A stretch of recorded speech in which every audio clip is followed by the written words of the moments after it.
महागणेशाय नमः। ओम गं गणपतये नमः। गणपति उवाच। एस्ट्रोलॉजी से मैं प्रोफेसर डॉक्टर ए.के. चौबे। मित्रों, मैं सोच रहा था कि 4 जून के रिजल्ट के बाद कुछ उस पर कहूँ या न कहूँ।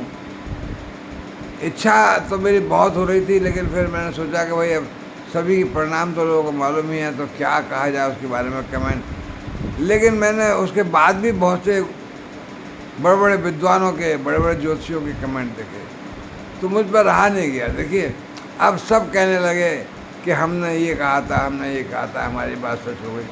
अरे भाई, उस समय तो कितने लोग 400 पार बता रहे थे। मैंने ये जरूर कहा था कि आएगा तो मोदी ही, क्योंकि मुझे मालूम था, मैं जन्मपत्री देखी है मोदी की, बाकी और किसी की। मोदी की देखिए, प्लस उनके कंटेम्प्रेरी मतलब अखिलेश यादव, ममता बनर्जी और राहुल, इनकी देखी, वो कंपेयर किया। उस सब में मैंने देखा कि तीसरी बार फिर मोदी, और एक संभावना जैसे कितने वोट आ सकते हैं। तो मैं 400 पार कभी नहीं कहता था, लेकिन 400 पार कहना एक तरह से बीजेपी का अपने जो है, जो उनके कार्यकर्ता थे, उनका उत्साह बढ़ाने के लिए था कि भाई उत्साह से काम करें। 400 पार तो नहीं आए, लेकिन सरकार तो बनी, सरकार तो मोदी की बनी। अब चलेगी कितनी, भाई ये सोचने वाली बात है। चलाने की देखिए बात तो ये है कि एनडीए एक ग्रुप है जिसमें के एक मत के,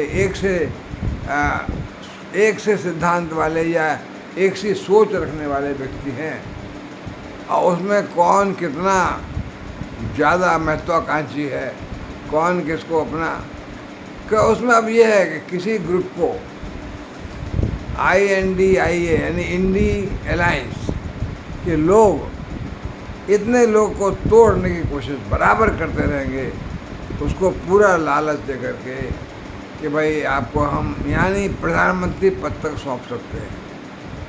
लेकिन ये उसकी चाल, कि समझिए, कांग्रेस की चाल हमेशा से रही है। कांग्रेस ने पहले भी धोखा दिया। चरण सिंह को एक दिन पार्लियामेंट फेस नहीं करने दी, और चौधरी चरण सिंह ने जिस लेडी यानी इंदिरा गांधी को अरेस्ट किया था, उसी के सपोर्ट से प्रधानमंत्री बन गए, क्यों उनकी अभिलाषा पूरी हो रही थी। बाद में उन्होंने कालीन खींच दिया, उनके पैरों के नीचे से लुढ़क गए, एक दिन पार्लियामेंट में फेस नहीं किया, और बस ये है कि हाँ 6 महीने के लिए प्रधानमंत्री बन गए। तो ये सोचने वाली बात थी, क्या मैं उसकी, जिसको मैं अरेस्ट कर रहा हूँ, क्या उसी की सपोर्ट से प्रधानमंत्री बन जाऊँ? क्या मेरा साथ देगा वो? नहीं, वो सब धोखेबाज थे। कांग्रेस का इतिहास रहा। अगली बार चंद्रशेखर को सपोर्ट दिया, चंद्रशेखर को भी यही बन दिखाया कि भाई आप बन जाओ। भाई कांग्रेस का इतिहास रहा है, कांग्रेस का सपोर्ट कर सकती थी, तो कांग्रेस ने चंद्रशेखर को भी गिरा दिया, अपनी सपोर्ट दे करके। कांग्रेस जो है, आप ये सोच लीजिए, कुछ भी कर सकती है ये सरकार गिराने के लिए। लेकिन हाँ, अब देखिए, अटल बिहारी वाजपेयी की सरकार थी, उस समय भी 18-20 पार्टियों का सपोर्ट था पूरा, लेकिन वो कुछ नहीं कर पाए। क्यों नहीं कर पाए? क्योंकि वो, मैं कहता हूँ, वो पार्टी सरकार नहीं थी, वो 18 सिर का रावण था। कभी किस सिर में खुजली आती थी, कभी किस सिर में खुजली आती थी, यानी कभी कोई पार्टी वाला तंग करता था कि ये नहीं करने देंगे, ये नहीं, या ये करो या ये करो।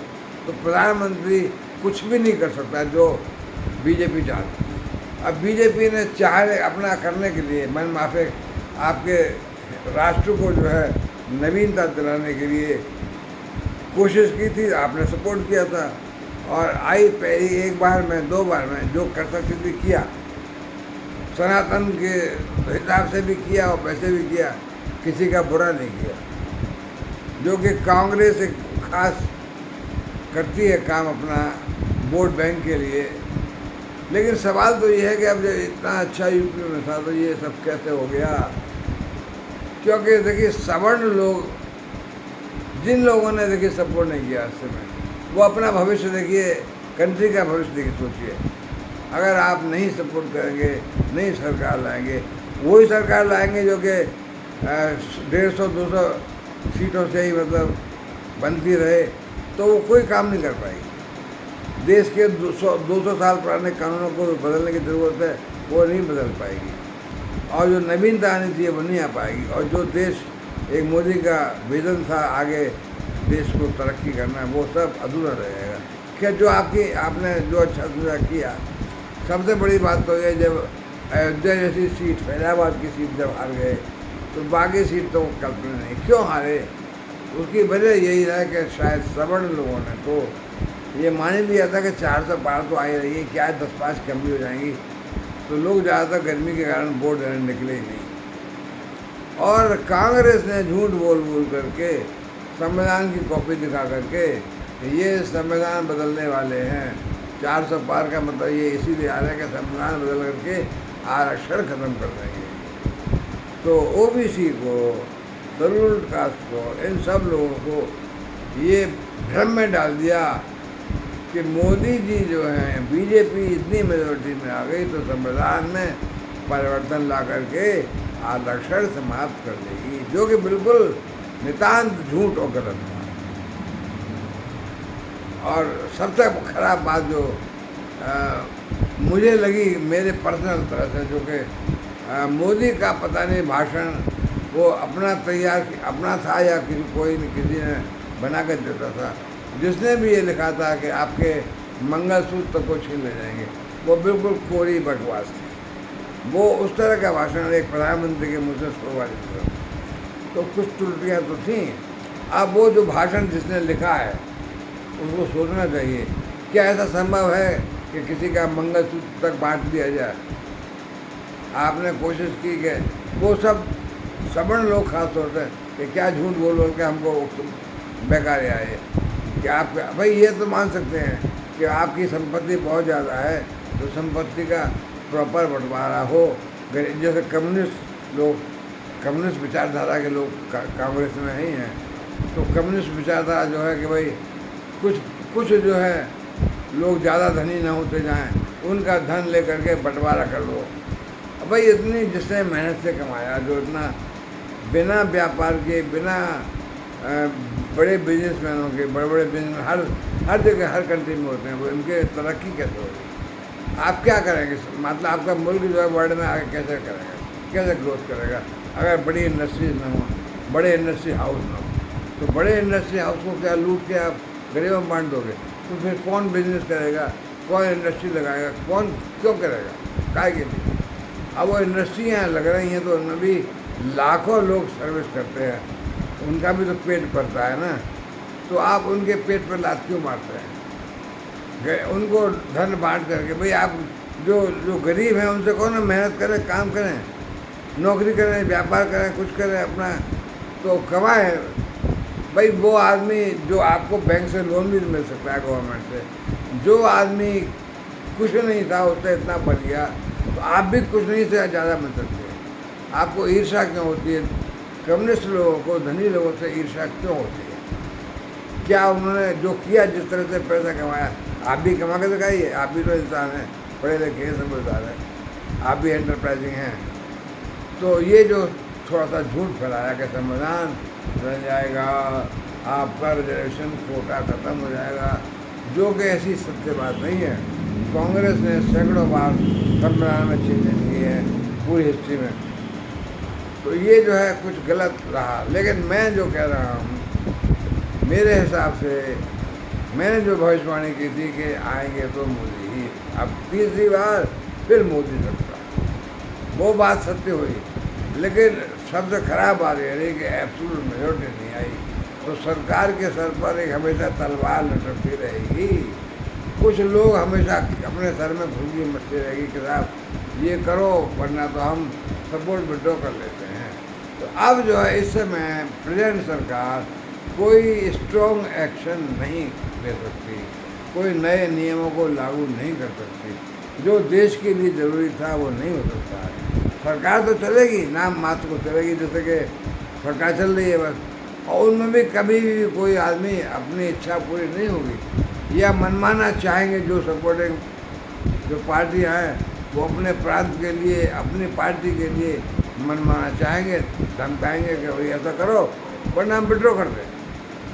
तो अब जो है, अच्छा दूसरी तरफ INDIA क्या है, उसका तो कुछ नहीं है।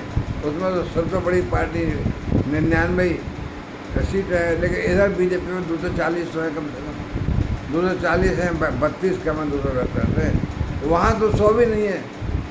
और वो कहते ये है कि साहब सरकार गलत बनी है, सरकार हमें बनानी चाहिए। भाई तुम कैसे बना लोगे?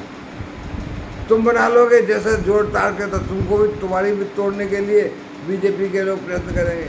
तो अब जो है टाइम अगला 5 साल का ऐसे ही चलता रहेगा, तोड़ा तोड़ी में लगे रहेंगे कि वो चाहेंगे कि मैं रुपये के बल पर, किसी के बल पर कोई लालच दे करके कुछ लोगों को तोड़ा जाए, उधर से दूसरी पार्टी जाएगी, इधर से तोड़ा जाए, तो यही होता रहेगा और कोई काम नहीं हो पाएगा।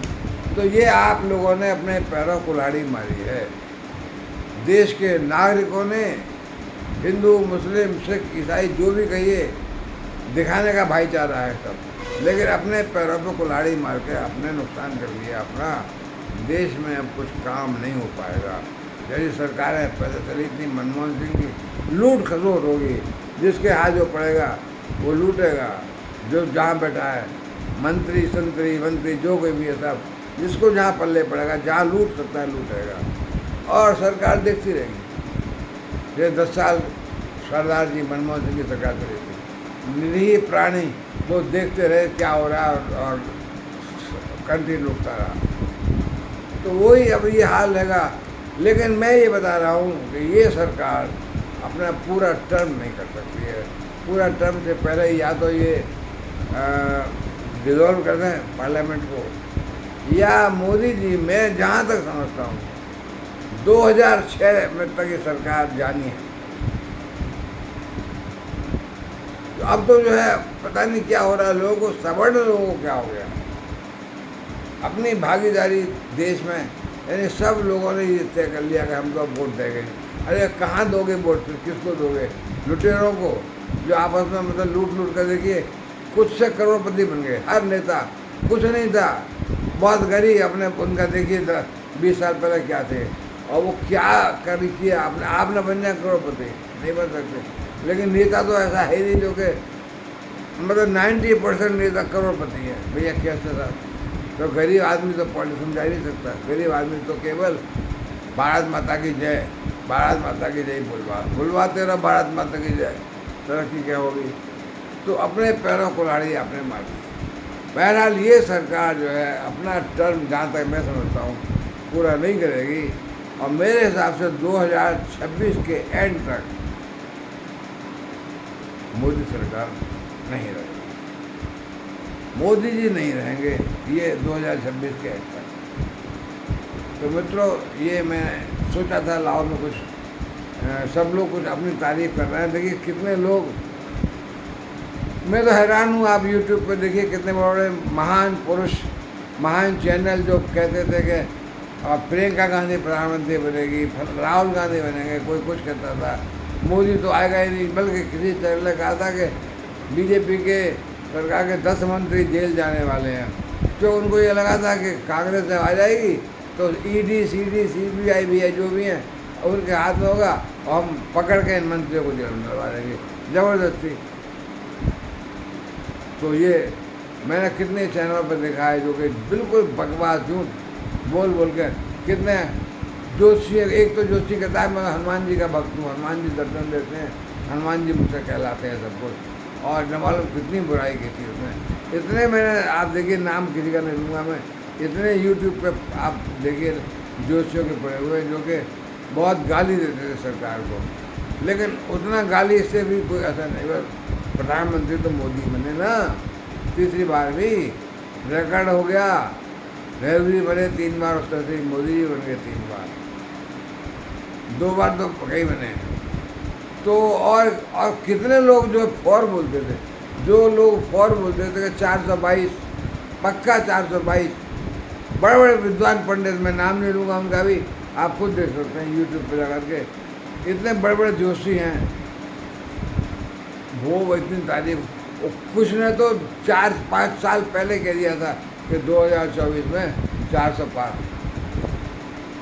अब कहाँ गई दोस्ती इनकी, कहाँ चले गए सब? तो मैंने तो ये कहा था कि सरकार तो आएगी मोदी की, वो आई, और अब आगे मोदी जी अपने, देखिए, अपने कर्मों से, अपने ही कामों से कितना लोगों को साथ लेकर चल सकते हैं, कितना लोगों की इच्छाएं पूरी कर सकते हैं, उस बात पर डिपेंड करेगा कि ये सरकार कब तक चलती है। वरना एक झटका कोई मारेगा, अपना इधर को पूरे को चल देगा, एक पश्चिम को चल देगा, सरकार टूट जाएगी। और कोशिश तो होगी, बहुत धन खर्च किया जाएगा।